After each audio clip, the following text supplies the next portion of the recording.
നമ്മൾ ഇവിടെ തെളിച്ചു കൊണ്ടുപോകണം, അല്ലെങ്കിൽ നമ്മൾ ഡ്രൈവ് ചെയ്യുന്ന ഒരു വണ്ടി ഉണ്ടല്ലോ, സമസ്ത കേരള ജമിയത്തുൽ ഉലമ എന്ന് പറഞ്ഞാൽ, ഇങ്ങനെ നമ്മൾ ഈ റൂട്ടിൽ കൂടി മാത്രമേ അതിനെ നമ്മൾ ഡ്രൈവ് ചെയ്യുള്ളൂ.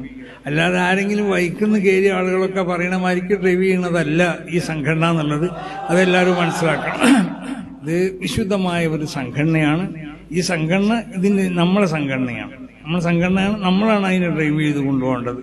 അല്ലാതെ ആരെങ്കിലും വയ്യെന്ന് കയറിയ ആളുകൾ അങ്ങോട്ട് വിടണം എന്ന് പറഞ്ഞാൽ നമ്മളതിനെ വിടൂല. നമ്മൾ കൊണ്ടുപോകുന്ന ഒരു റൂട്ടുണ്ട്. ആ റൂട്ടാണ് ഞാൻ പറഞ്ഞത്. നബി സല്ലല്ലാഹു അലൈഹി വസല്ലമ തങ്ങൾ വ്യാഖ്യാനിച്ച് മനസ്സിലാക്കി തന്ന ആ റൂട്ടിൽ കൂടി മാത്രമേ